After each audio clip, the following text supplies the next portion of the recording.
juga semua orang yang mengikuti acara ibadah ini. Ya, kita sekarang ini mengadakan ibadah di rumah, entah sampai kapan kita tidak tahu, tapi kita percaya bahwa Tuhan akan menolong kita semua dan akan memberikan kepada kita kekuatan, saudara. Saudara, mari kita akan melihat dalam Wahyu pasal 12 ayat 1 dan 2, karena ini adalah sesuatu yang Tuhan sampaikan, ada pesan dari Tuhan untuk kita semua. Jika semua saudara membuka Alkitab di rumah masing-masing, mari kita baca bersama-sama dengan keras. Ya, saudara ya, karena ada Tuhan bersama-sama dengan kita. Wahyu pasal 12 ayat 1 dan 2, kita bersama-sama membaca ayat ini bersama-sama ya. 2, 3.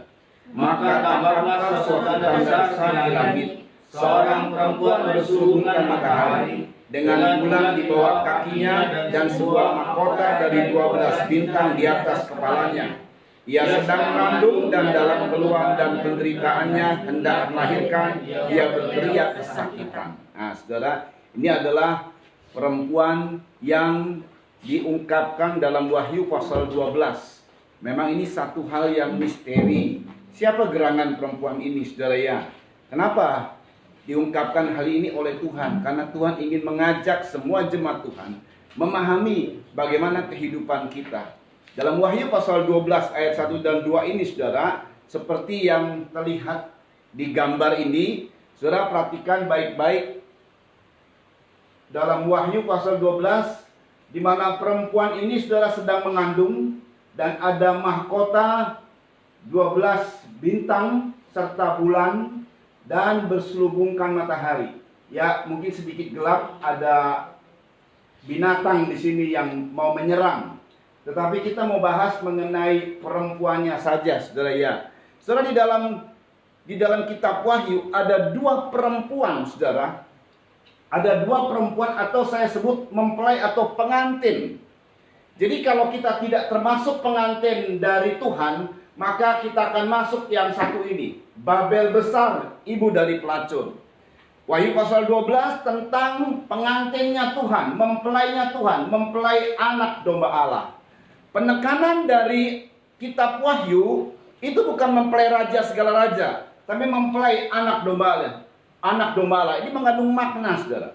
Sedangkan ada satu lagi perempuan, Babel besar, ibu dari pelacur. Sedikit saya mau ungkapkan tentang Wahyu pasal 17. Jadi saya ulang, kalau saudara tidak terikat, maka saudara akan ditarik oleh Babel. Tapi kalau saudara tidak sungguh-sungguh kepada Tuhan, menjadi mempelai Tuhan, maka saudara akan ditarik. Karena 2 ini sedang tarik-menarik. Saudara ya, Wahyu pasal 17, saya akan membaca ayat 1, dengar baik.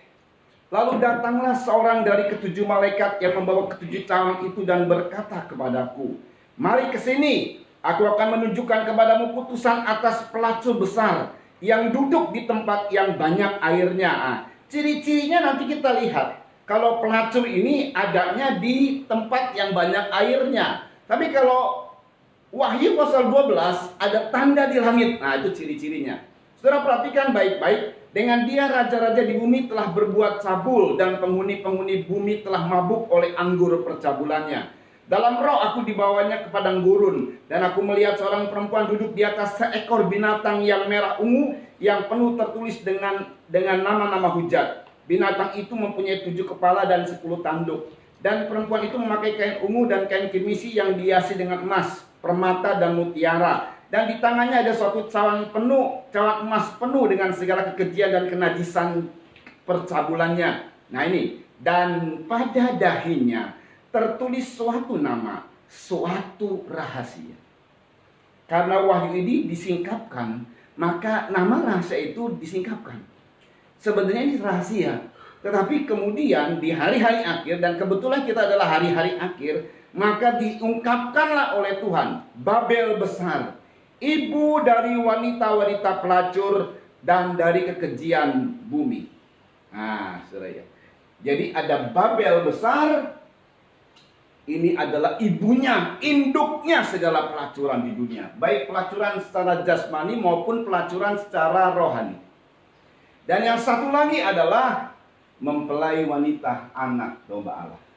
Saya ulang, kalau saudara tidak mau tertarik kepada mempelai wanita, perempuan di Wahyu pasal 12 itu, maka saudara akan tertarik, maka akan ditarik dengan kuat dengan Babel.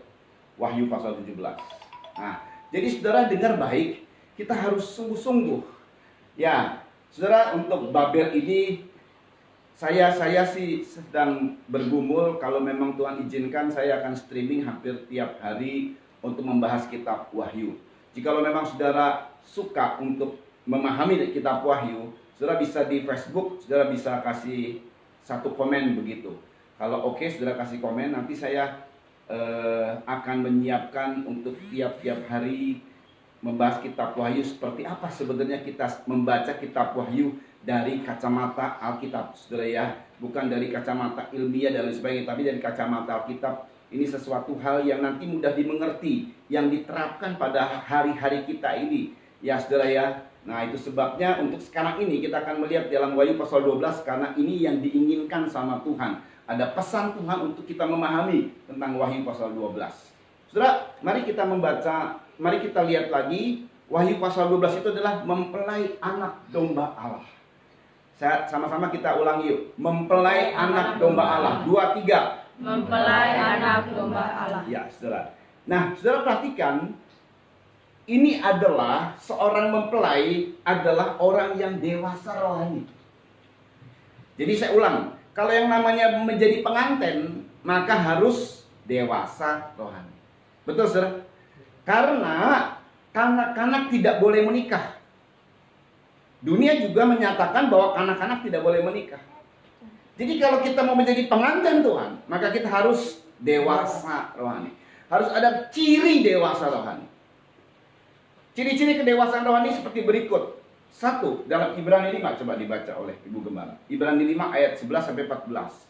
Perhatikan, orang yang kuat dalam menerima pengajaran dan makanan yang keras.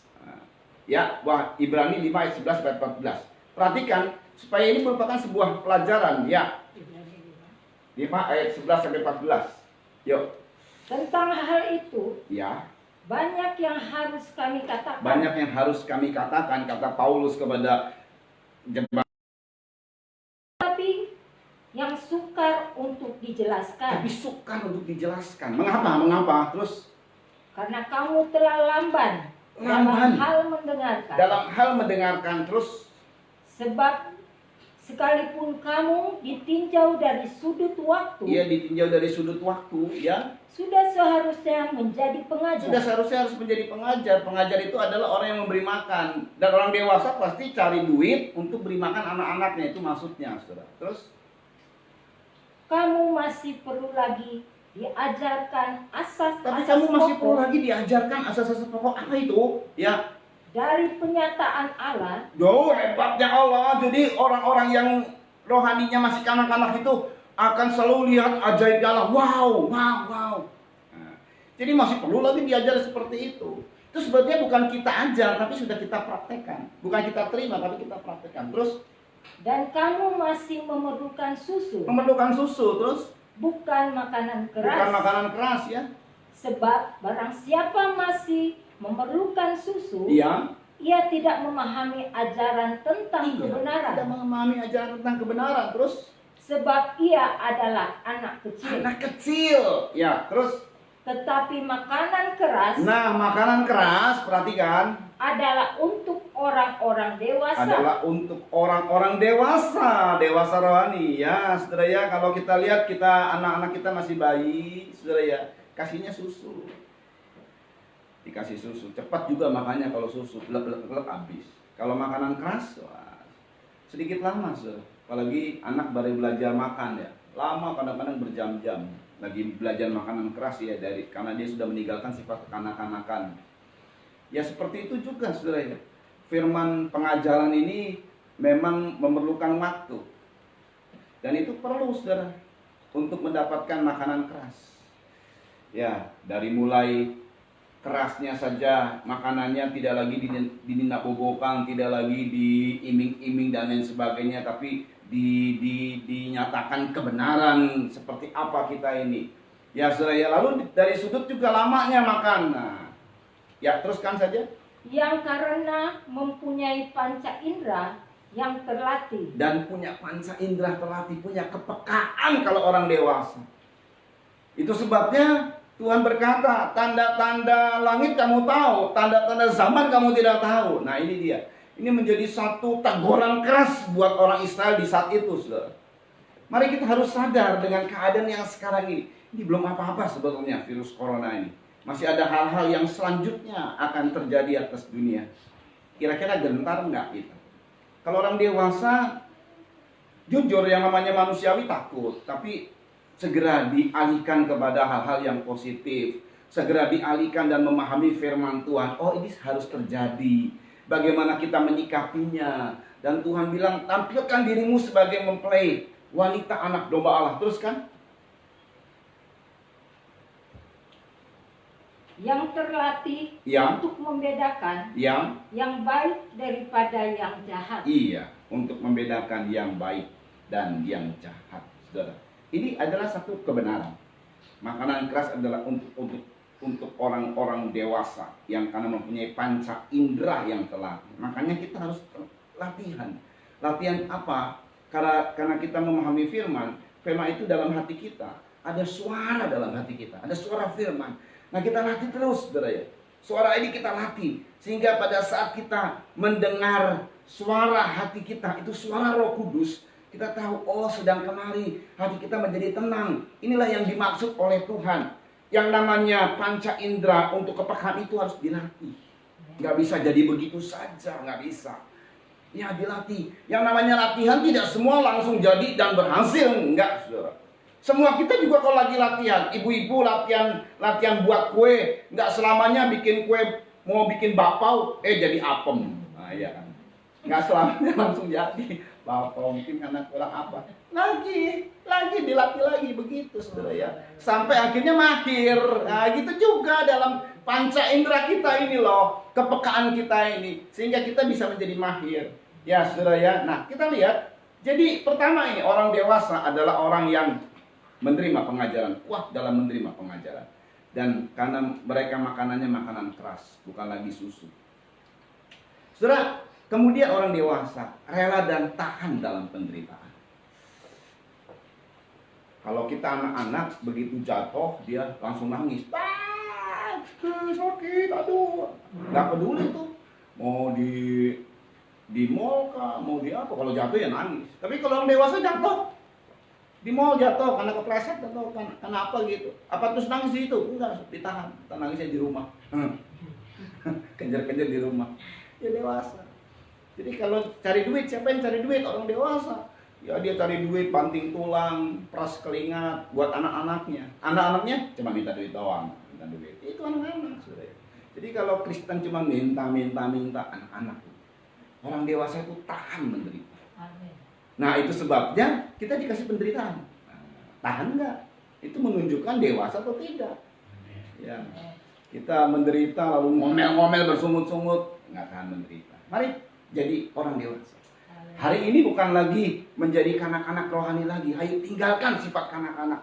Sekarang kita menuju kepada kedewasaan rohani. Bukan cuma sekedar itu saja, menjadi mempelainya Tuhan, saudara. Lalu tidak mudah diombang-ambingkan oleh angin pengajaran. Saudara mesti pahami bahwa orang dewasa itu bukan kanak-kanak. Inilah keadaan perbedaan antara anak-anak dan dewasa.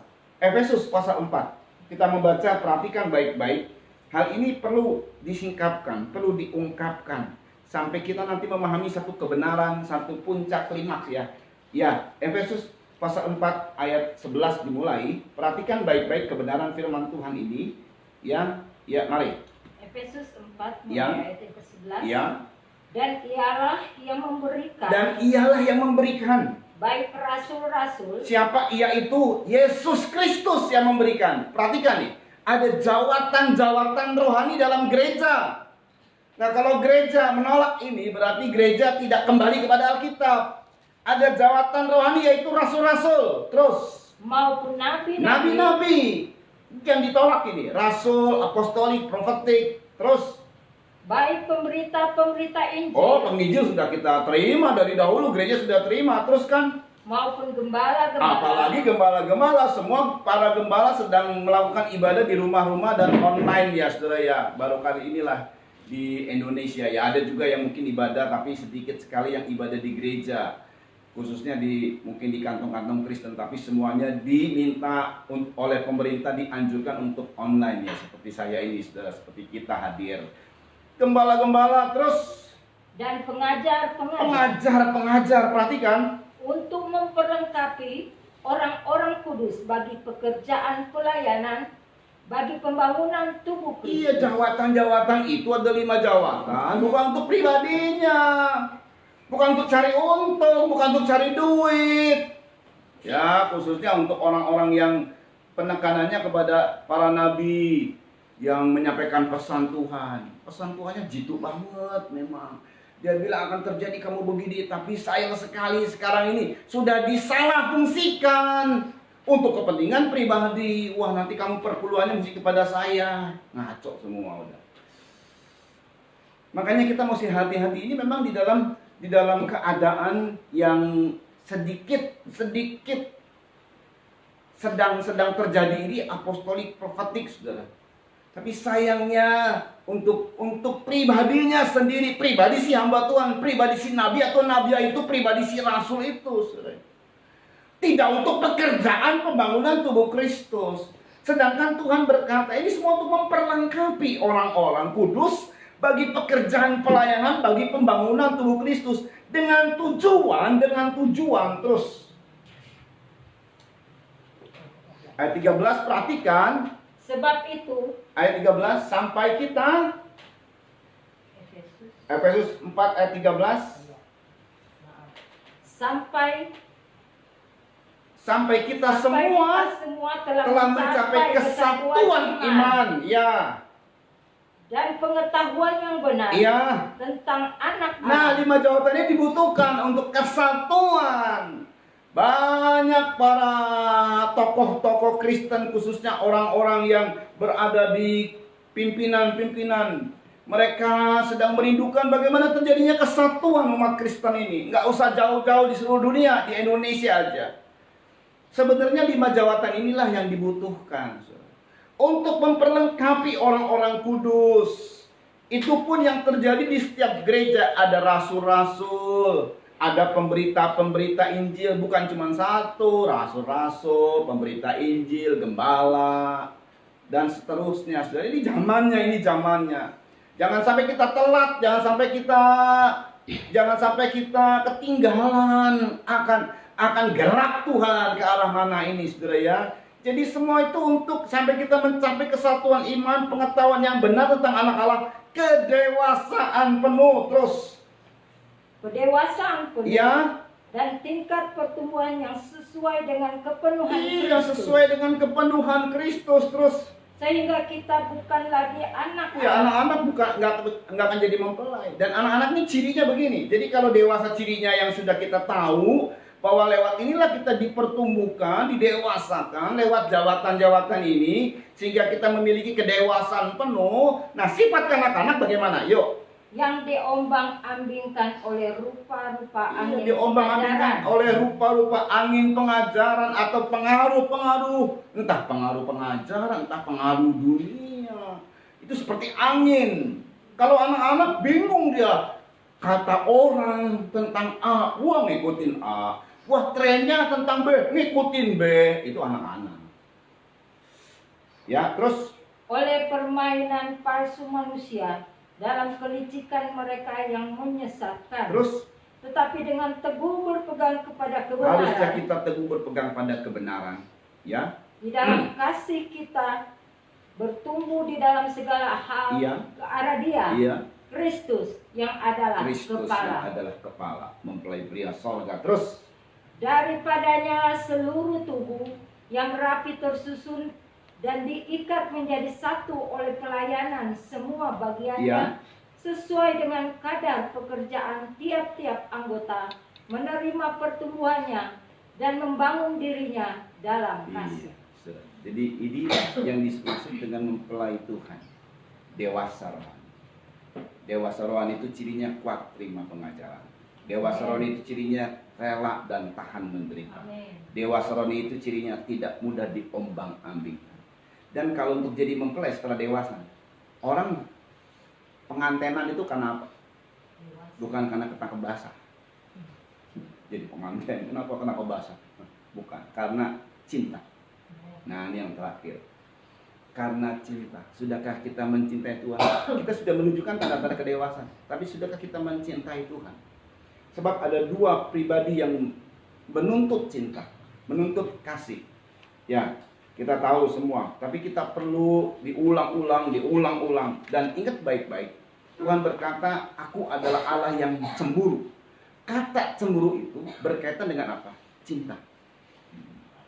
Kaitannya makanya ini paling kuat adalah mempelai. Mempelai itu cuma satu laki-lakinya. Nah, kalau seorang pengantin dia melihat dia jadi tunangan nih, mau menikah dengan seorang pria, tapi dia melirik pria lain, itu namanya sudah mengkhianati. Jadi dua hal ini yang terus sedang merebut kita adalah satu, Tuhan. Kedua, Mammon. Kedua-duanya ini memerlukan pengabdian, cinta, kesetiaan. Yuk, Matius 6 ayat 24. Makanya kalau Babel besar itu, jelas itu Mammonnya begitu hebat sekali. Nyata sekali Mammon di situ. Ya, Matius 6 ayat 24. Yuk dibaca. Matius Cepat. 6 ayat yang ke-24. Ya, perhatikan. Tak seorang pun dapat mengabdi Tak kepada seorang dua pun tuan. dapat mengabdi kepada dua tuan. Karena jika demikian, Iya. ia akan membenci yang seorang. Nah, konteks benci itu lawannya cinta atau kasih. Jadi kedua-duanya ini menarik perhatian kita, semua orang, khususnya anak-anak Tuhan. Ya, kalau orang dunia arahnya pasti sudah Mammon. Tapi anak Tuhan ini loh yang dikejar sama Tuhan, dituntut untuk cinta. Sebab yang ia akan membenci yang seorang terus Dan mengasihi yang lain. dan mencintai yang lain. Gak bisa tengah-tengah. Saya cinta Tuhan dan cinta Mammon. Gak bisa. Mesti kita pilih salah satu. Terus Atau ia akan setia kepada yang seorang. Terus Dan tidak mengindahkan dan yang pasti lain. tidak mengindahkan yang lain. Terus Kamu tidak dapat mengabdi kepada Allah dan kepada Mammon. kamu tidak bisa mengabdi kepada Allah dan kepada Mammon. Saudara, ini perhatikan, ini keduanya ini menuntut pengabdian, menuntut kesetiaan, dan menuntut cinta. Tiga hal dituntut sama mereka. Jadi kalau kita tidak cinta kepada Tuhan, maka pasti kita cinta kepada Mammon. Oh, saya mah biasa aja kok sama Mammon. Nah, Mammon ini akan menarik terus kita untuk cinta. Jadi nggak cuma begitu saja. Pertama-tama kita berpikir tentang, wah, persoalan ini kalau ada duit pasti selesai. Itu pikiran kita, kan? Perasaan kita kemudian, aduh kalau saya nggak punya uang, ini saya galau. Itu perasaan kita. Tapi Mammon ini terus menarik kita dari mulai awalnya, ya biasa saja kelihatannya. Tapi ditarik terus, akhirnya kita cinta. Kalau kita cinta sama Mammon, pasti akan benci sama Tuhan. Kalau kita setia sama Mammon, pasti tidak akan mengindahkan Tuhan. Kalau kita mengabdi kepada Mammon, pasti tidak mengabdi kepada Tuhan. Cuma dua poin ini, sudah nggak ada tengah-tengah. Makanya satu ketika akan terjadi bahwa akan ada perbedaan antara orang yang beribadah dengan orang yang tidak beribadah. Akan ada perbedaan yang begitu tajam, akan dibedakan sama Tuhan. Yang kudus semakin kudus, yang kudis semakin kudis. Nah, gitu ya. Itu hari-hari terakhir, dan ini sedang dalam penyaringan. Dituntut kita ke arah mana? Ya, kita hampir seluruh dunia akan kolaps di ekonomi. Jadi orang selalu berpikir bahwa ekonomi itulah yang menyelesaikan masalah. Hari ini dituntut sama. Hari ini satu keadaan peristiwa yang tidak diduga sehingga terjadi seperti ini. Ke arah mana kita? Mengandalkan Tuhan atau Mammon? Ya jujur saudara, tidak mudah memang, tapi akan mudah kalau kita cinta sama Tuhan. Jadilah mempelai Tuhan, saudara. Ini perhatikan baik-baik.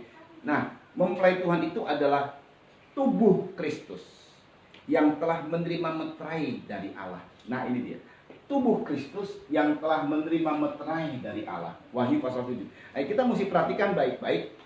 Meterai ini, saudara, kita lihat orang yang dimeterai. Jadi mempelai Tuhan itu, atau yang Wahyu pasal 12 itu, perempuan itu adalah gabungan antara Israel yang sebanyak 144.000 orang dan kumpulan orang banyak. Nah, untuk Israel meterainya, Israel itu meterainya adalah dari Tuhan sendiri, dimeteraikan oleh Tuhan sendiri dan haknya Tuhan. Gak bisa ada seorang Israel, ini Israel sejati, Israel yang secara lahiriah, saudara ya, keturunan Abraham secara daging, orang Yahudi. Tidak bisa berkata begini, tolong masukkan aku dong, tolong meteraikan aku dong. Itu hak prerogatifnya Tuhan untuk Israel. Meterainya ya dari Tuhan. Dan itu nggak bisa lebih, nggak bisa kurang. Tepat 144.000 orang. Sedangkan kita, nah ini dia, kita bacalah. Karena perlu kita ketahui di sini adalah kumpulan orang banyak. Dalam Wahyu pasal 7, perlu saudara perhatikan, dan inilah yang sedang terjadi. Inilah yang sedang terjadi, bahwa di dunia ini sedang dimeteraikan oleh Tuhan dari segala bangsa. Saudara ya, nah meterai kita apa? Perhatikan, kalau Israel meterainya, itu hak prerogatif Tuhan. Nggak bisa ditawar-tawar, itu haknya Tuhan sepenuhnya. Tapi kalau kita, nah kalau kita ini ada diungkapkan sama Tuhan meterainya. Ya, Wahyu pasal 7 kita baca ayat 9. Ini perhatikan. Yuk dibaca. Kemudian daripada itu, aku melihat kata Yohanes. Sesungguhnya suatu kumpulan besar orang banyak yang tidak dapat terhitung. Puji Tuhan, ungkapannya tidak dapat terhitung dan belum terhitung. Jadi kalau ada jumlah sebuah bilangan terhitung, katakan 1 miliar, maka nggak bisa tambah. Puji Tuhannya tidak terhitung, artinya penambahan boleh. Jadi siapapun kita, saudara, saat-saat sekarang ini, mari kita perhatikan orang-orang di luar kita yang belum percaya kepada Tuhan. Sebab penambahan masih berlaku sampai sekarang. Tidak terhitung banyaknya. Terus dari segala bangsa dan suku dan kaum dan bahasa berdiri di hadapan takhta dan di hadapan anak domba. Perhatikan. Memakai jubah putih. Ini meterainya, memakai jubah putih. Kenapa memakai jubah putih? Nanti kita teruskan ya. Terus dulu. Dan memegang daun-daun palem. Ini meterainya, memegang daun-daun palem di tangan mereka. Terus. Dan dengan suara nyaring mereka berseru, keselamatan bagi Allah kami yang duduk di atas takhta. Ayat 13 lompat. Dan seorang dari antara tua-tua itu berkata kepadaku, perhatikan, siapakah mereka yang memakai jubah putih itu? Ya. Dan dari manakah mereka datang? Dari mana mereka datang? Nih seorang tua-tua berkata kepada Yohanes. Maka Yohanes bilang begini, yuk. Maka kataku kepadanya, Tuanku, Tuhan mengetahuinya. Terus lalu ia berkata kepadaku, mereka ini adalah orang-orang yang keluar dari kesusahan yang besar. Orang-orang yang keluar dari kesusahan atau kegelapan. Karena dunia ini penuh dengan kesusahan, saudara. Kesusahan oleh karena dosa, kesusahan oleh karena kesalahan. Dan Tuhan mengeluarkan kita dari kegelapan, dari perbudakan dosa. Seperti kisahnya pada saat Israel keluar dari Mesir. Makanya beberapa orang menyatakan ini seperti kisah di kitab Keluaran tentang kematian anak sulung. Semua orang Israel ada tinggal di rumah-rumah. Cuman waktu itu cuma sehari, kalau kita berhari-hari. Yang lalu, yang mati itu cuman anak sulung, semua anak sulung mati. Kalau kita ya anak sulung kayak, mau anak bungsu kayak, mau apa, kalau kena virus mau mati, kalau udah nggak kuat ya mati. Satu keluarga mati bisa mati. Bedanya cuma begitu, saudara ya. Saudara ini perhatikan baik-baik. Teruskan, perhatikan mereka ini yang adalah orang yang keluar dari kesusahan yang besar. Terus ayat 14, perhatikan. Maka kataku kepadanya, ya, Tuanku, Tuhan mengetahuinya. ya, Lalu ia berkata kepadaku, ya, mereka ini adalah orang-orang yang keluar dari kesusahan yang besar. ya, saya simpulkan saja kegelapan, dan itu dengan cara bagaimana? Bertobat.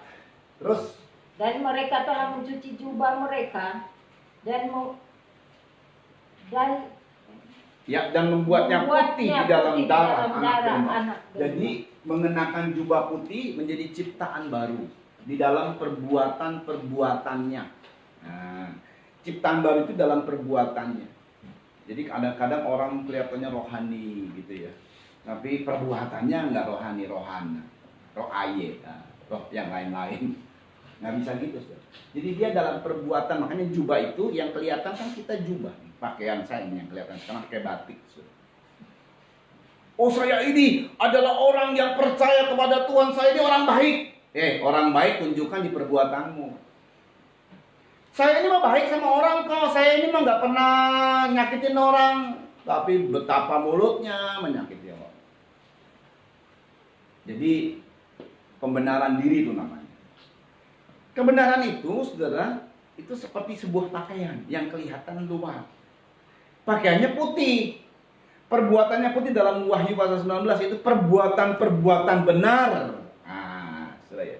Jadi ini adalah orang-orang yang di dalam kehidupannya telah bertobat, keluar dari kegelapan, keluar dari keduniawian, lalu mengenakan jubah putih, yaitu menjadi ciptaan baru lewat kelahiran kembali dari baptisan air dan baptisan roh. Nah, ini meterainya kita. Lalu kemudian, aku sudah dibaptis air, aku sudah dibaptis roh, aku sudah memakai, aku hidup baru. Belum cukup. Meterai untuk kumpulan besar itu adalah satu lagi, memegang daun palem. Dalam bahasa yang lain, ini adalah daun korma. Salah satu daun-daunan untuk dipakai merayakan pondok daun-daunan. Ini dengar baik, saudara. Ada 3 perayaan besar di Israel, dan kedua perayaan sudah digenapi. Satu adalah perayaan Paskah. Sebentar kita akan merayakan Paskah. Perayaan Paskah itu adalah perayaan kematian dan kebangkitan Tuhan. Saya ulang, perayaan Paskah itu adalah kematian dan kebangkitan Tuhan. Itu dua peristiwa itu perayaan Paskah. Kematian dan kebangkitan Tuhan. Paskah itu bukan kebangkitan Tuhan, tidak. Kebangkitan itu kalau nggak mati nggak bangkit. Jadi kematian dan kebangkitan Tuhan. Ada 2 peristiwa. Anak domba Allah disembelih, lalu ada yang mati, dan kemudian dioleskan darahnya di tiang pintu dan ambang pintu, sehingga pada saat malaikat maut datang, mereka dilewati Passover, dilewati pas. Nah, itulah kematian dan kebangkitan. Kebangkitan adalah Tuhan bangkit dari antara orang mati dan meninggalkan semua yang berkaitan dengan kematian. Nah, itu dahsyatnya Tuhan. Tuhan hidup lagi. Jadi kematian dan kebangkitan, saudara.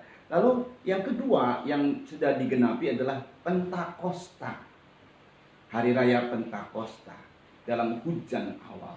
Dan kita sedang memasuki hujan akhir, saudara ya. Jadi hari raya Pentakosta inilah yang sudah digenapi oleh Tuhan. Yang belum, nah ini ada 3 besar. Nah, ini adalah secara alkitabiah, saudara. Yang belum adalah hari raya Pondok Daun-daunan. Hari raya Pondok Daun-daunan itu adalah hari raya yang kita belum rayakan. Yang ini untuk seluruh dunia. Yaitu apa? Saat Tuhan datang kali yang kedua, di mana kita tidak terikat. Jadi ini orang-orang yang kumpulan besar itu memegang daun palem, daun korma. Dan dalam hari raya Pondok Daun-daunan adalah hari raya di mana semua orang Israel meninggalkan rumah-rumah permanen, lalu mereka datang ke pondok-pondok selama beberapa hari. Saya ulang, mereka meninggalkan rumah permanen, bukan terus nginep di hotel, bukan terus retreat, bukan. Tapi mereka meninggalkan rumah permanen lalu mereka membuat pondok. Kalau sekarang pondok perayaan di Israel itu enak, megah, saudara. Pakai listrik segala macam. Dulu tidak begitu. Dulu harus sederhana keadaannya. Mereka punya rumah yang mewah, mereka tinggalin semua dan mereka tinggal di pondok-pondok dengan keadaan yang sederhana. Itu artinya mereka tidak terikat dengan keduniawian. Kenapa? Sebab ada masa mau dirapture, masa mau disingkirkan. Lah kalau kita masih terikat, nggak akan disingkirkan, nggak akan dirapture, karena kita banyak ikatan. Tetapi dengan cara kita tidak mau terikat lagi, maka kita akan mengalami rapture, saudara.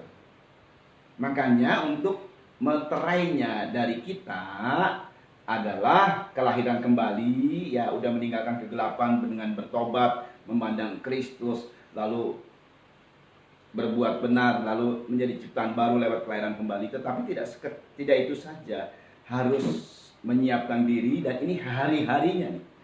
Kita harus mulai tanggalkan sifat-sifat keduniawian kita, saudara. Kalau saudara mau dirapture, mau masuk bagian dalam mempelai Tuhan, tanggalkan semua itu. Nah, saudara dengar baik.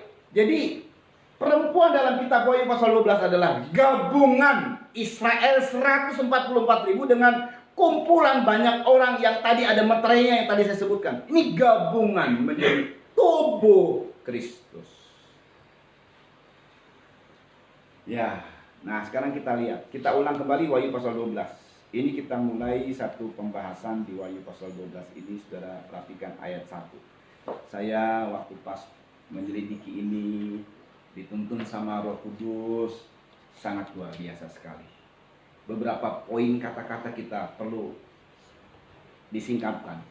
Ya, ini sebenarnya sesuatu hal yang berat memang untuk disingkapkan pada kebaktian umum. Ini mesti Bible study. Tetapi ini waktunya, saudara. Nggak bisa disembunyikan. Ini waktunya, ya saya singkapkan. Saudara mau oke, mau nggak oke, ya terserah. Ini sebagai penyampai firman saya sampaikan. Ya, untuk rekan-rekan dari ministry, rekan-rekan yang bersama-sama yang biasa bersama dengan saya beribadah, baik di Bandung, di Jakarta, di Tangerang, ini kan beberapa yang kumpul di Pegaden, di Subang, di mana saja orang yang tertarik dengan Wahyu pasal 12 ini, dan saudara mau ikut streamingnya, ya dengar baik-baik. Mari kita baca di ayat 1. Perhatikan ayat kata demi kata, ya. Wahyu 12 ayat 1. Perhatikan. Maka tampaklah suatu tanda besar di langit. Cukup di situ. Maka tampaklah suatu tanda besar di langit. Itu jelas. Great sign, tanda besar. Mari kita simak dulu untuk hal ini. Jadi penekanan ini sangat luar biasa. Tanda besar. Jadi bukan tanda kecil, bukan virus corona, bukan. Itu virus corona mikroskopik, kecil banget, nggak kelihatan sama mata. Ini kelihatan secara besar, tapi di langit. Di langit itu artinya secara roh. Tanda besar ini harus dilihat oleh mata rohani semua. Gitu loh. Mata rohani, karena kita punya mata rohani kita. Lah kalau saudara nggak peka, ya nggak ngelihat. Orang-orang yang tercelik mata rohaninya lah yang bisa ngelihat. Sebab ini tandanya besar. Jadi artinya seluruh anak-anak Tuhan harus punya sudut pandang, harus punya memandang. Sebab ada tanda besar. Yang namanya tanda besar itu biasanya menghebohkan. Ini udah heboh belum dengan keadaan ini? Ada tanda besar di langit. Ini saya ulang kembali, yang namanya di langit itu ada perkara di atas langit dan perkara di bawah bumi. Perkara di bawah ini adalah perkara jasmania, lahiria yang kelihatan. Pekerjaan kita, lalu makan minumnya kita, itu pekerjaan, itulah yang berkaitan dengan lahiria. Perkara yang di atas adalah kerajaan sorga, adalah persoalan langit, persoalan di atas. Pikirkan dan carilah perkara yang di atas, kata Kolose pasal 3. Jadi tanda besarnya ini di langit, nih hal yang rohani. Ya jelas aja kalau orang-orang Kristen keduniawian yang menitik beratkan pada persoalan-persoalan jasmani, dia nggak akan lihat ini. tanda besar apapun nggak akan lihat kalau kita lihatnya ke bawah gitu ya. Wah, kesusahan, khawatir dan lain sebagainya nggak bisa lihat. Yang bisa lihat itu adalah orang yang memandang ke atas, orang yang memandang firman, orang yang melihat, orang yang mencari kerajaan Allah dan kebenarannya. Tanda besar di langit. Nah, setelah ini perhatikan baik-baik. Perhatikan, sebelum ada tanda besar ini, ada pengungkapan dari seorang rasul. Efesus 5 ayat 32. Perhatikan ya. Efesus 5 ayat 32. Yuk kita lihat. Perhatikan, ini sangat menarik sekali. Tanda besar ini adalah jawaban dari apa yang disampaikan oleh seorang rasul yang bernama Paulus. Yuk dibaca. Rahasia ini besar. Rahasia ini besar. Lihat ya. The great mystery. Lalu the great sign. Jadi ini menjawab dari apa yang disampaikan oleh Paulus. Rahasia ini besar. Apa itu? Tetapi yang aku maksudkan dengan rahasia besar ini adalah ialah hubungan Kristus dan jemaat. Hubungan Kristus sebagai mempelai pria sorga. Sebab Efesus pasal 5 ini berkaitan dengan hubungan suami istri. Coba judulnya dibaca. Kasih Kristus adalah dasar hidup suami istri. Loh, ini adalah hubungan suami istri, hubungan pernikahan, saudara. Rahasia ini besar, kata Paulus. Perhatikan, rahasia itu masih tersembunyi. Dan ini bukan rahasia kecil, ini rahasia besar. Dijawablah sama Wahyu. Makanya Wahyu ini adalah apokalipsis, penyingkapan dari apa yang tidak pernah tersingkapkan, bahkan berabad-abad tahun lamanya, disingkapkan oleh Wahyu semua. Yang herannya kalau orang baca Wahyu bingung. Ya,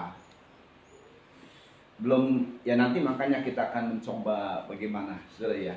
Ini rahasia ini besar, kata Paulus. Tapi hubungan Kristus sebagai mempelai pria sorga dengan jemaat sebagai mempelai wanita. Hubungan Kristus sebagai suami dengan jemaat sebagai istri. Hubungan. Jadi hubungan itu, hubungan suami istri itu hubungan apa, saudara? Hubungannya kenapa? Cinta. Mereka jadi suami istri karena apa? Dimulai dari mempelai, pengantin. Setelah jadi pengantin baru ini sah sebagai suami dan istri. Rahasia ini besar. Lalu Wahyu pasal 12 ada tanda besar. Rahasia ini besar, hubungan antara suami istri, hubungan mempelai pria surga dan mempelai wanita itu hubungan. Kata orang keintiman, persekutuan, sama semua itu. Dan itu rahasia besar. Tapi disingkapkan. Tanda di langit. Tanda besar. Jadi saudara, ini menjawab dari ungkapan Paulus rahasia besar. Makanya dalam perempuan itu adalah mempelainya Tuhan. Mempelai anak domba Allah. Saudara ya. Sehingga Kristus sebagai mempelai pria dan ini adalah mempelai wanita, anak domba Allah. Mempelai perempuan, anak domba Allah. Wahyu adalah satu pengungkapan rahasia. Makanya tanda ini besar, menjawab rahasia ini besar. Apa yang besar rahasianya? Rahasia apa? Hubungan. Dari hubungan itu, sehingga perempuan yang dilihat mengandung, perempuan yang mengandung, karena terjadi hubungan Kristus dan jemaat. Kristus sebagai suami dan jemaat sebagai mempelai atau istri. Ada hubungan. Ada keintiman. Setiap keintiman akan terjadi satu buah. Dimulai dari mengandung. Nanti kita lihat saudara ya. Jadi kalaupun rohani kita adalah, kalaupun fisik kita adalah kanak-kanak, tapi harus memahami hal ini. Ini adalah rohani, saudara. Ini makanya ini bukan hubungan secara jasmani. Kenapa? Tanda besarnya di mana? Di langit. Langit itu hal yang rohani. Saya mau ungkapkan saudara, banyak kali orang keliru, makanya ada legenda-legenda. Ini sedikit saja saya ungkapkan. Ya, satu peristiwa terjadi katanya di legenda Yunani lah yang paling gampangnya. Dewa Zeus kawin sama orang di bumi gitu ya. Nggak tahu siapa namanya. Lahirlah Hercules. Setengah dewa, setengah manusia. Itu Hercules ceritanya. Dan saudara pernah lihat film-filmnya begitu ya. Itu kalau dunia itu pikirannya kayak begitu. Kalau Kristus tidak begitu. contoh bukti yang konkret. Yesus lahir dari perawan Maria. Yesus lahir dari perawan Maria. Itu betul-betul perawan Maria. Dilahirkan dari perawan Maria. Sekalipun sekalipun Yusuf sebagai suami, tapi tidak bersetubuh dengan Maria. Setelah Yesus lahir baru mereka kawin dan punya anak 5. Tapi sebelumnya waktu Yesus lahir itu, Yusuf menjaga. Bagaimana caranya sampai Maria bingung, aku belum bersuami. Roh Kudus akan turun ke atasmu, sehingga yang kau lahirkan adalah anak Allah. Inilah yang didambakan oleh seluruh manusia. Nah, itu dalam kelahiran Yesus. Itu yang pertama. Nggak ada hubungan secara jasmani loh. Yang kedua, kita ini dilahirkan dari air dan roh. Nggak ada hubungan secara jasmani. Hubungan dari Allah sehingga kita lahir kembali. Dari gereja Tuhan itu melahirkan kita. Dari gereja-gereja Tuhan melahirkan kita. Saudara. Maka kita dilahirkan dari air dan roh. Wah, luar biasa sekali kan. Jadi nggak ada hubungan secara jasmani. Makanya tanda besar di langit. Apa sih hubungan? Sehingga mereka mengandung. Mempelai perempuan ini mengandung. Mesti ada ciri mengandung. Mengandung itu karena terjadi intim. Jadi menjadi, saya ini ya dewasa. Sudah dewasa. Bagus, Tuhan suka banget. Tapi dewasa tanpa keintiman dengan Tuhan, maka engkau tidak mengandung. Harus mengandung. Nah, persoalan mengandung ini, orang yang mengandung nih, para wanita, ibu-ibu mengandung, sakit atau enak? Yang luar biasanya begini, saudara ya. Ada seorang ibu yang belum punya anak, dia pengen punya anak. Akhirnya dia pengen punya anak kan. Untuk punya anak dia mengandung. Hatinya bahagia, tapi sakit. Nah, gitu ya.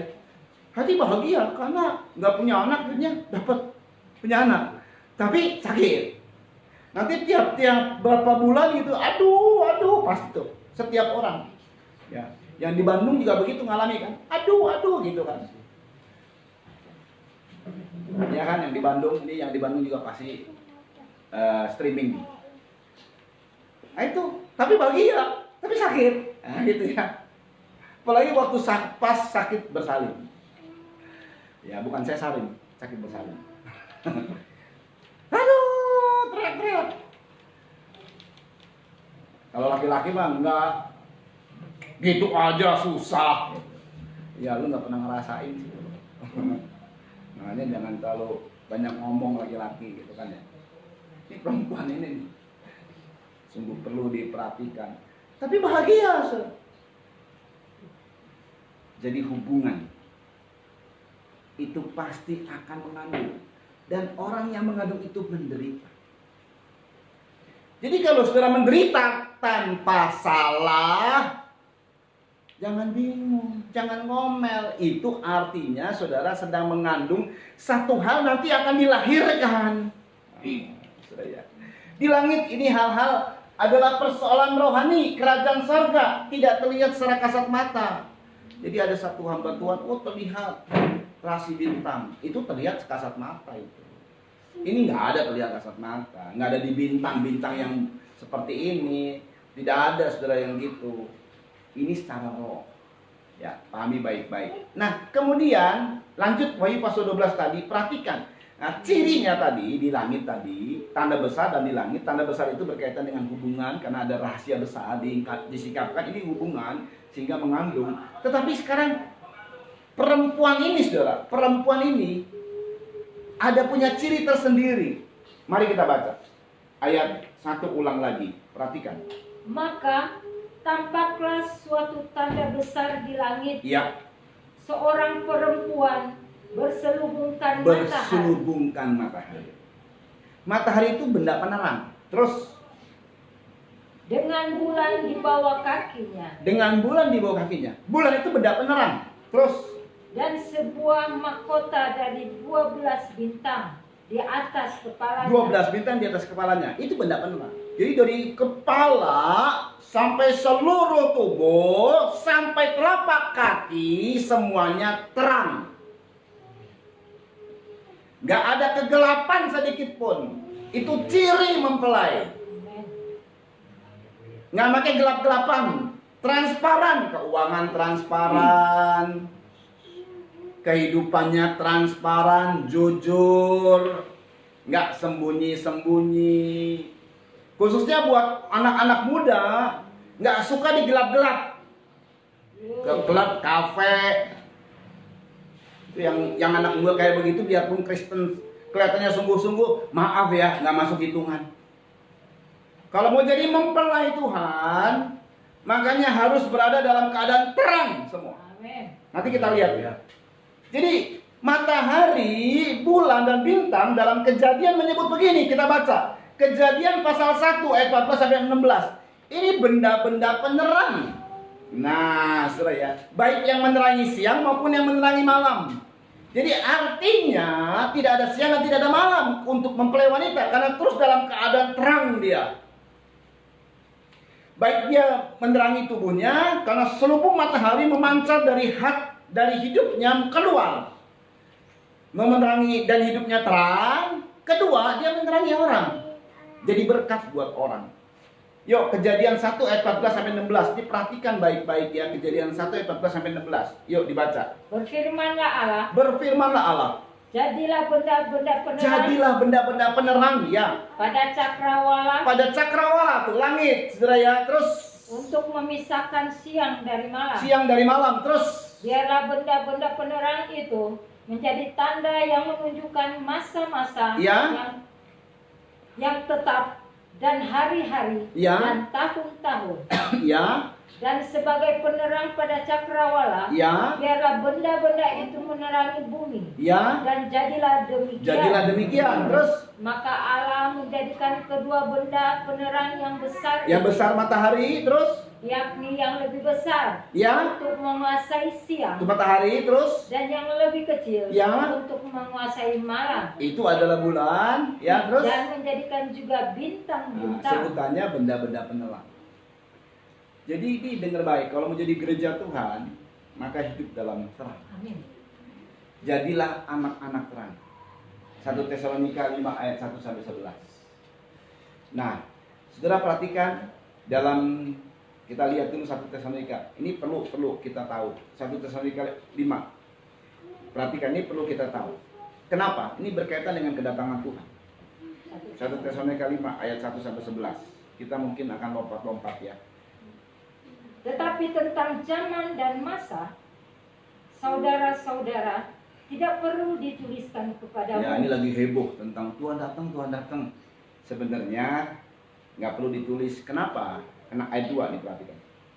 Karena kamu sendiri tahu benar-benar ya, bahwa hari Tuhan datang seperti pencuri pada malam. Iya. Nah, ini susahnya nanti gini. Berarti nanti ada satu keadaan yang damai. Terus dibaca. Apabila mereka mengatakan semuanya damai dan aman, ya, maka tiba-tiba mereka ditimpa oleh kebinasaan, ya, seperti seorang perempuan yang hamil ditimpa oleh sakit bersalin. Nah, ada sakit bersalin lain. Jadi kalau saudara tidak mau sakit bersalin dalam Wahyu pasal 12, ada sakit bersalin lain. Semuanya juga mengalami sakit bersalin. Sakit. Itu sakit bersalin yang lain itu adalah mereka ini ditimpanya kebinasaan. Terus mereka pasti tidak akan luput. Iya, saudara. Terus tetapi kamu, saudara-saudara, kamu tidak hidup di dalam kegelapan. Iya. Sehingga hari itu tiba-tiba mendatangi kamu seperti pencuri. Iya. Karena kamu semua adalah anak-anak terang. Karena kamu semua adalah anak-anak terang. Dan anak-anak siang. Dan anak-anak siang. Terus kita bukanlah orang-orang malam. Kita bukan orang malam. Atau orang-orang kegelapan. Jadi gini, kalau sekarang virus heboh, orang waduh takut sama Tuhan. Oh, datang bertobat. Ini bukan masa sedang mengarah ke sana nanti. Memang sedang mengarah ke sana, ke kedatangan Tuhan. Justru nanti ada satu masa gereja lengah karena masa yang damai. Jadi sebentar lagi ini berlalu. Ini hanya satu hajaran-hajaran saja dari Tuhan, penghukuman dari Tuhan. Tapi nanti malah akan terjadi masa yang damai. Kalau masa sekarang kayak begini, takut semua. Sungguh-sungguh. Kalau ada gempa bumi, sungguh-sungguh. Tapi kalau nanti ada keadaan damai, nah itu tuh yang bahayanya justru di situ. Kenapa kita jadi anak terang? Supaya kita memahami tentang masa-masa ini, supaya kita peka. Dalam keadaan damai, kita tetap terang, jangan malam. Sebab satu kali ketika muncul, karena kedatangan Tuhan itu sifat kedatangannya seperti pencuri, ada diracun. Ada yang hilang, ada yang dicuri. Orang yang kehilangan, itu dia. Yang pasti hidupnya dalam kegelapan. Jadi tiba-tiba nih, saudara telepon saya nggak ada. Saudara masih di bumi. Nah, saudara ngalami itu. Pasti saudara hidup dalam kegelapan kalau begitu. Tapi kita tidak mau karena sudah diperingatkan sama Tuhan. Jadilah anak-anak siang. Baik malam maupun siang, tetap jadi anak siang. Jadi anak terang. Satu lagi saudara ya, perlu Roma 13. Karena ini penting banget untuk semua anak-anak muda. Hari-hari ini anak-anak muda harus beda kalau engkau mau dipakai sama Tuhan. Roma 13 ayat 12 sampai 13. Jadi apa yang dibuatkan sama Tuhan mengenai anak muda, biarlah terwujud tergenapi. Tapi jangan kemudian sembarang begitu. Anak-anak muda yang sungguh-sungguh, yang serius, sederhana sekali. Nomor 1 poinnya adalah jadilah terang. Ayat 12, yuk dibaca cepat. Hari sudah jauh malam. Hari sudah jauh malam. Telah hampir siang. Terus. Sebab itu marilah kita menanggalkan perbuatan kegelapan. Tanggalkan perbuatan kegelapan. Dan mengenakan perlengkapan senjata terang. Mengenakan perlengkapan senjata terang. Terang.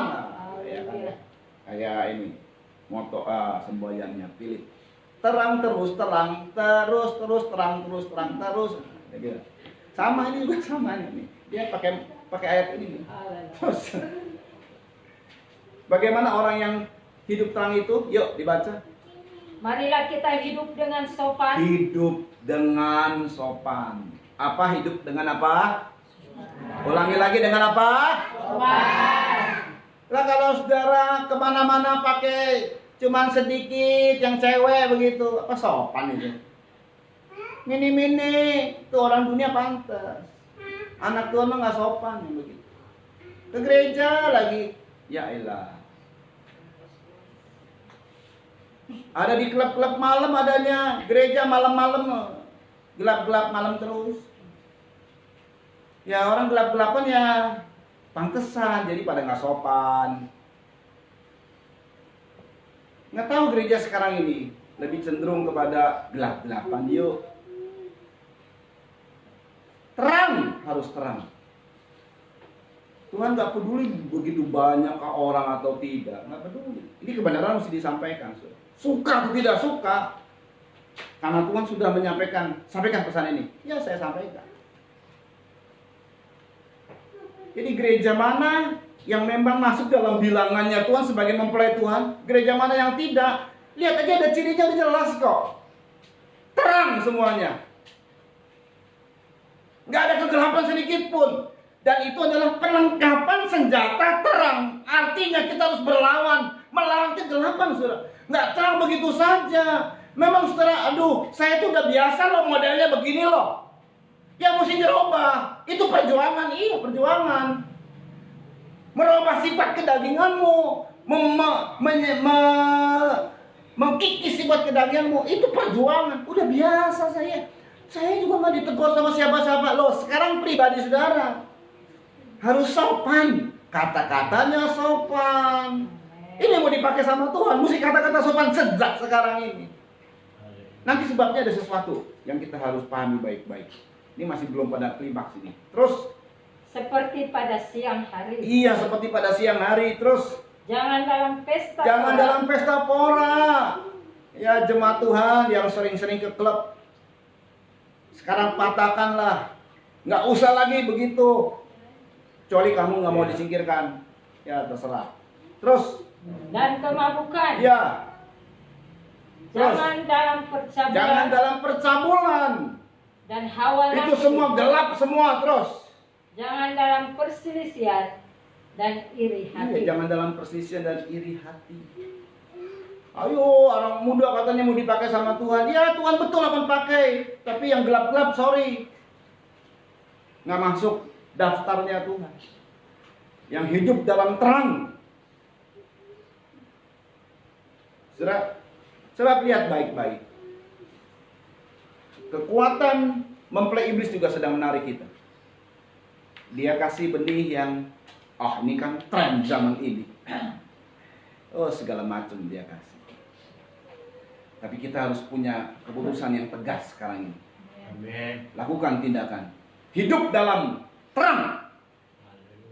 Perlengkapan senjata terang. Itu artinya berjuang melawan arus dunia. Dan harus bisa.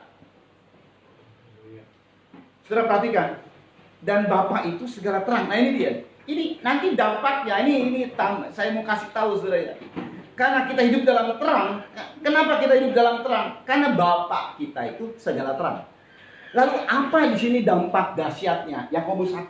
Ini nih penghiburan ya. Di tengah-tengah keras-kerasnya firman ada penghiburan. Yakobus 1 ayat 17 sampai 18. Asik banget. Pasti mau, saudara. Pasti mau ini. Yuk dibaca yuk. Ini cepat aja nih. Nanti kita akan memahami tentang satu hal yang sangat luar biasa sekali. Yuk.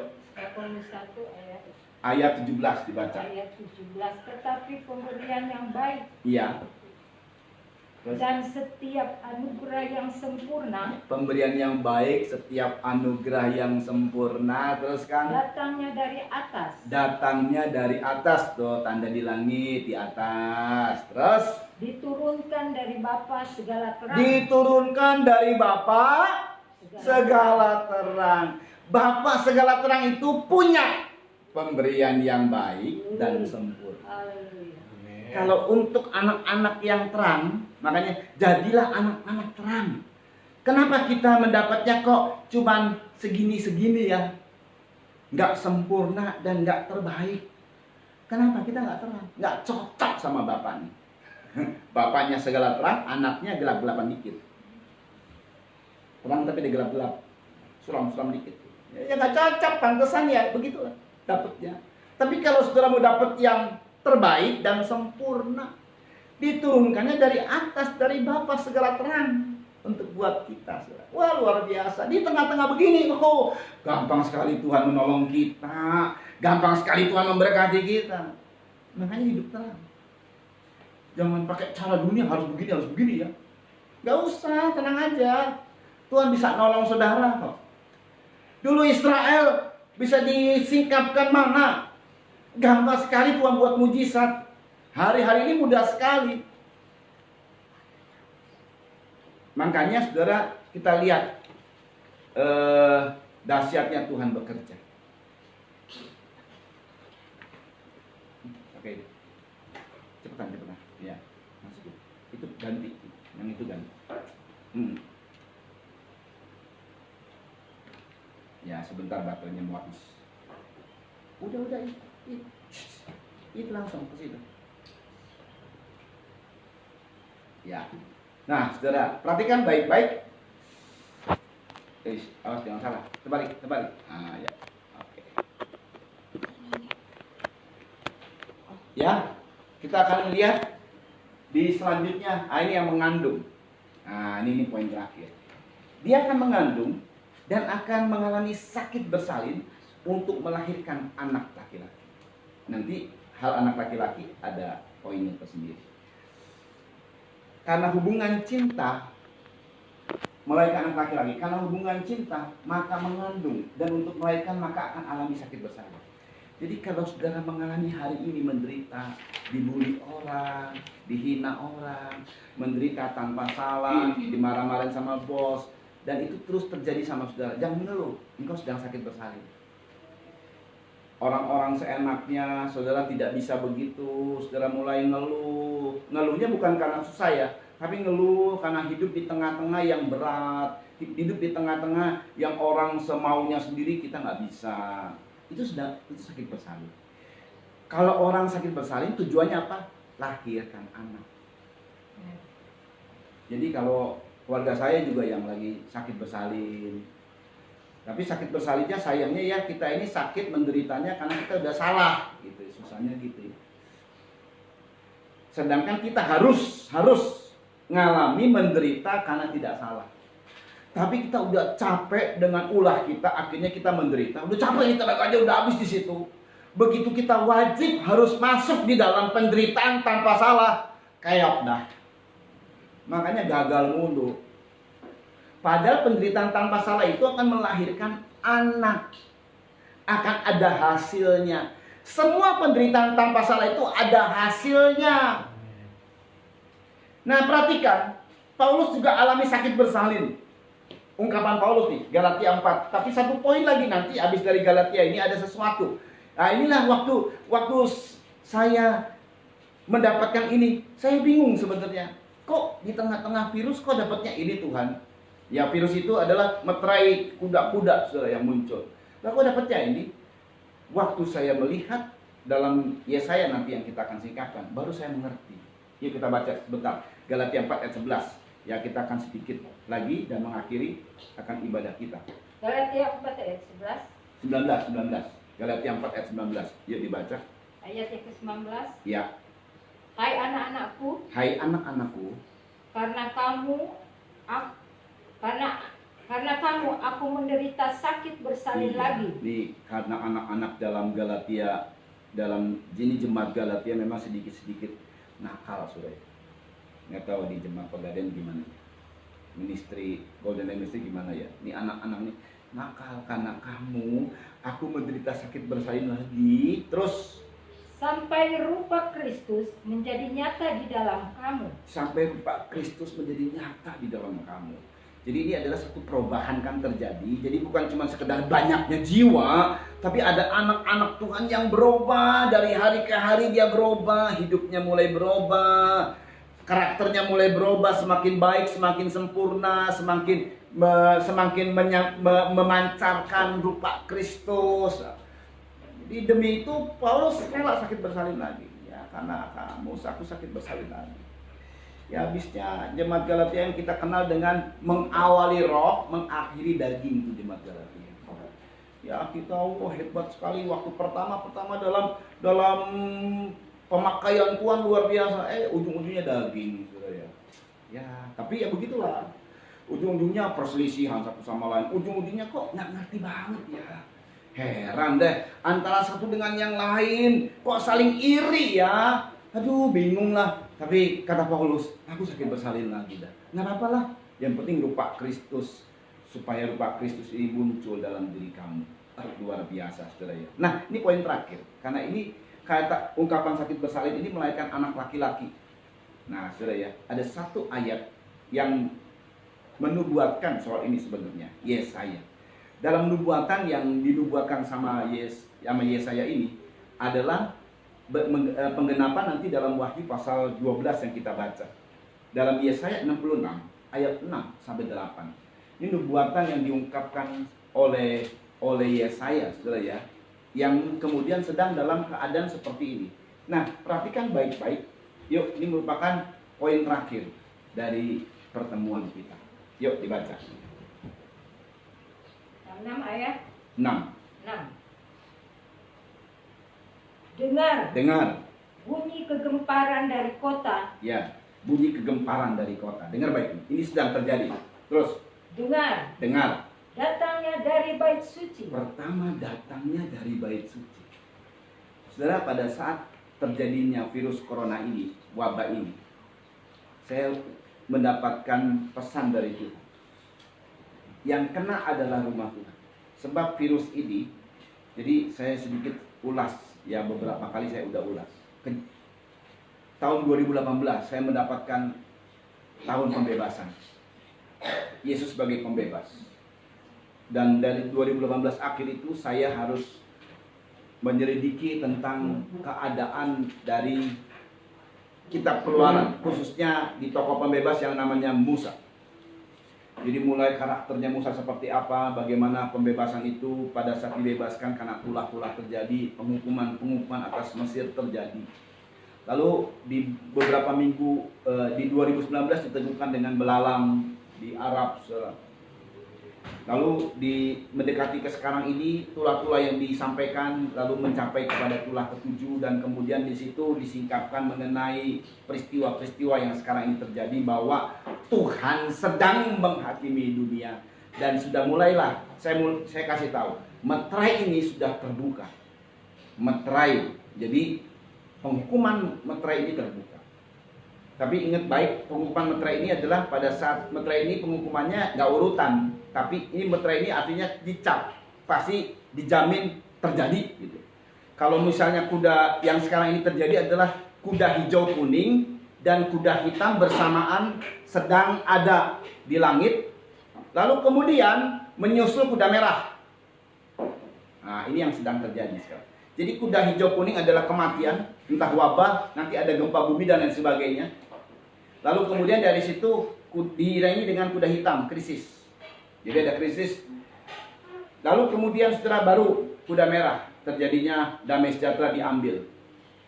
Tapi semua penghukuman itu untuk orang dunia, sama seperti Mesir. Jadi mesti pahami baik-baik. Hanya Tuhan bilang dalam 1 Petrus pasal 4, tetapi penghakiman ini pertama-tama atas rumah Tuhan lebih dahulu. Rumah Tuhan yang bagaimana? Rumah Tuhan yang keduniawian, habis. Jadi kalau sudah keduniawian ya kena. Bagaimana luput dari hukuman? Jangan keduniawian. Yesaya 66 ayat 6 sampai 8. Inilah yang sedang terjadi. Dengar bunyi kegemparan dari kota. Dengar datangnya pertama dari bait suci. Dengar. Nah, terus dengar, bolak-balik nih, dengar. Ini ada pesan berarti, ya. Dengar. Tuhan melakukan pembalasan kepada musuh. Tuhan melakukan pembalasan kepada musuh-musuhnya. Pertama pada bait suci, lalu kemudian kepada yang lain. Terus sebelum menggeliat sakit, ia sudah bersalin. Nah, ini diungkapkan ke sini, saudara. Jadi nggak taunya habis peristiwa ini, nggak taunya muncul mempelai Tuhan. Mempelai Tuhan akan mengalami sakit dan dia akan sakit bersalin. Terus sebelum mengalami sakit beranak, ya, melahirkan anak laki-laki. Nah, dengar baik. Ya. Siapakah yang telah mendengar? Siapa yang telah mendengar? Jadi dengar. Itu artinya ada pesan, ada hal yang penting disampaikan. Ingat Tuhan itu muncul sebagai suara. Tidak satu keadaan yang wajah dan lain sebagainya. Tapi suara, dengar. Suara apa? Suara firman. Ya, saudara dengar baik. Siapakah yang telah mendengar hal yang seperti itu? Jadi belum pernah mendengar nih. Yang itu tadi udah dengar sudah. Nanti ada satu hal yang belum pernah didengar, tapi akan terdengar. Apa itu? Mari. Siapakah yang telah melihat hal demikian? Ya, perhatikan. Masakan suatu negeri diperanakan dalam satu hari. Ini dia yang akan terjadi. Masakan satu negeri diperanakan dalam satu hari. Satu negeri loh. Kalau di Indonesia satu negara ini ratusan juta orang bisa diperanakan dalam satu hari. Wow. Saudara bisa bayangkan apa yang dimaksud sama Tuhan. Terus atau suatu bangsa dilahirkan dalam satu kali. Satu bangsa dilahirkan dalam satu kali. Terus namun baru saja menggeliat sakit, Sion sudah melahirkan anak-anaknya. Mempelai wanita sudah melahirkan anak-anaknya. Jadi mempelai wanita, gereja yang sungguh-sungguh sekarang memang sedang dalam sakit bersalin. Berapa banyak terus jadi bulan-bulanan. Ya kita menjadi rasanya kok saya sungguh-sungguh, kok begini ya, nggak apa-apa, saudara. Kok hidup begini ya, banyak hamba Tuhan di daerah-daerah, dia menangis mencuci air mata, bersungguh-sungguh berdoa, bersungguh-sungguh melayani Tuhan.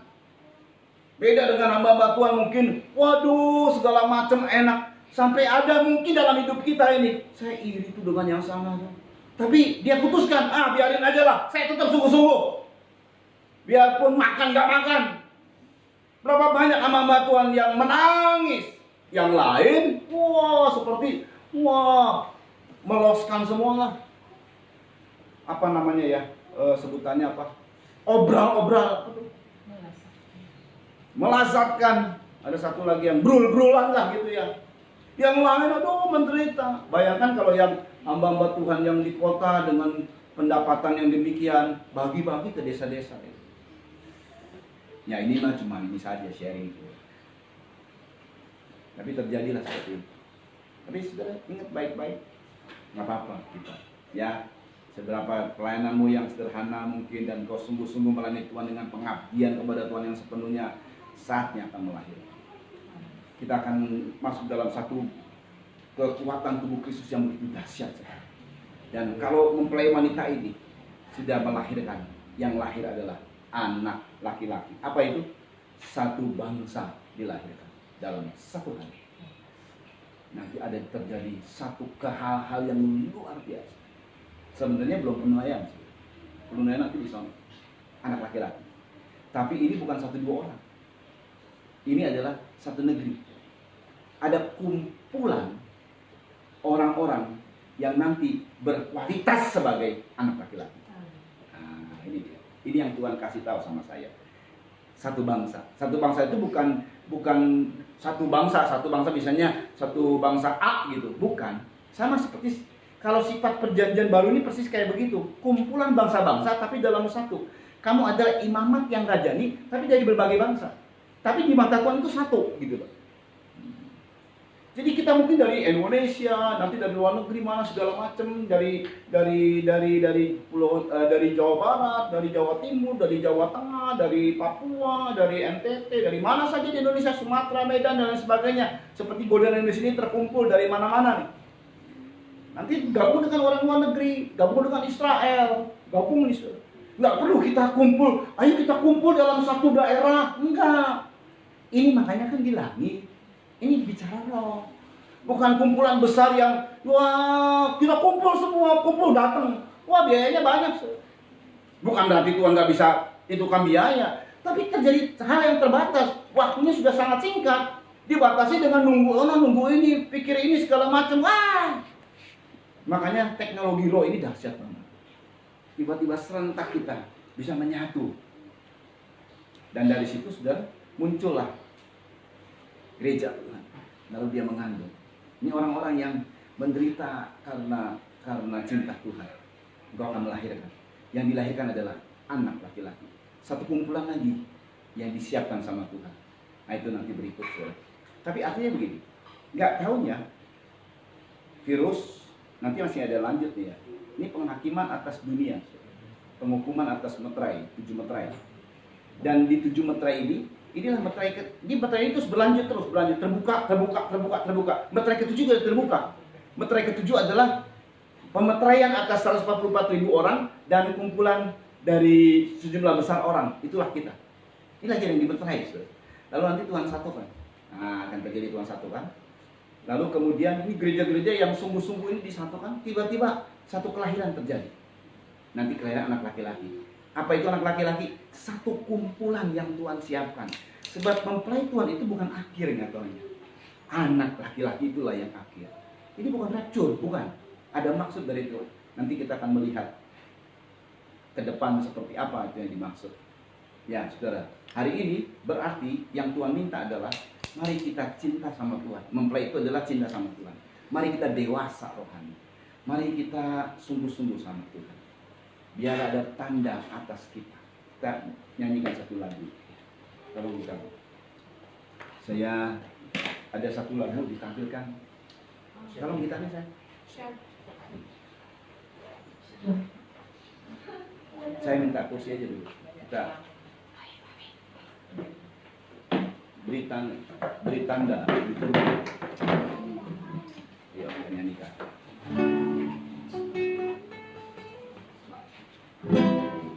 Sambil kita akan perjamuan suci.